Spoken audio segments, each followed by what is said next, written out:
Zee TV Telangana news కి స్వాగతం. ఆదిలాబాద్ జిల్లా బోత్ మండలంలోని కరత్వాడ ప్రాజెక్ట్ వారం రోజులుగా కురుస్తున్న భారీ వర్షాలతో నిండిపోయింది. దీంతో ప్రాజెక్టు అలుగుపై నుండి వరద నీరు పారుతుంది.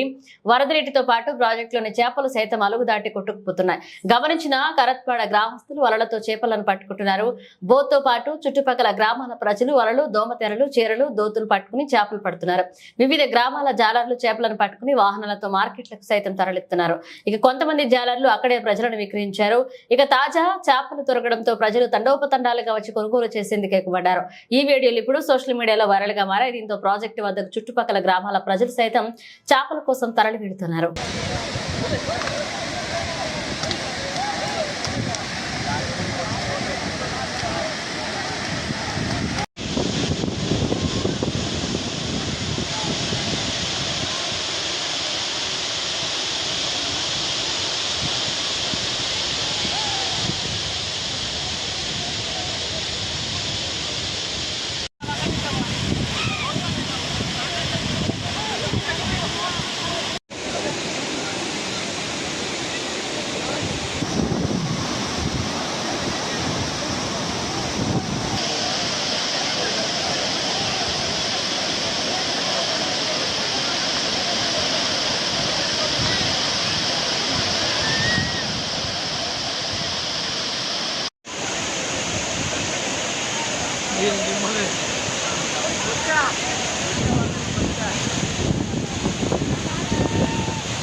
అనే మీద పడుకోరు జింబాల్ మీద ఆట మీద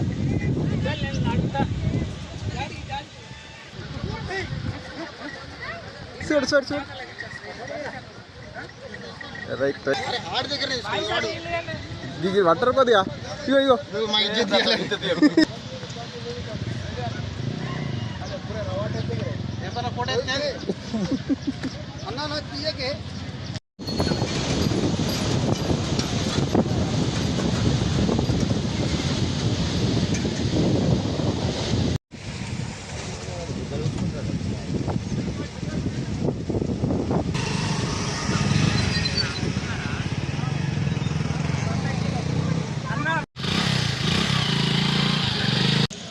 బోత్లో కురుస్తున్న 4 రోజుల నుంచి కురుస్తున్న భారీ వర్షానికి కరత్వాడ ప్రాజెక్టు పూర్తిగా నిండిపోవడం ద్వారా చేపలు అధికంగా దొరకడంతో యువకులు, గ్రామ పెద్దలు మొత్తంలో వచ్చి చుట్టుపక్కల గ్రామాల వారందరూ రావడంతో ప్రాజెక్టు పరిసర ప్రాంతాల్లో మొత్తం జన సంద్రోహంగా మారిపోయింది. పూర్తిగా చేపలు కూడా పెద్ద పెద్ద దొరుకుతున్నాయి.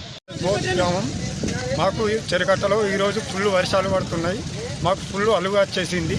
ఈ జిమ్మలు మాకు దొరికాయి. ఇక్కడ ఫుల్ బోత్ మొత్తం ఇక్కడనే ఉన్నారు చెరుకట్ట దగ్గర. మా పేరు శేఖర్.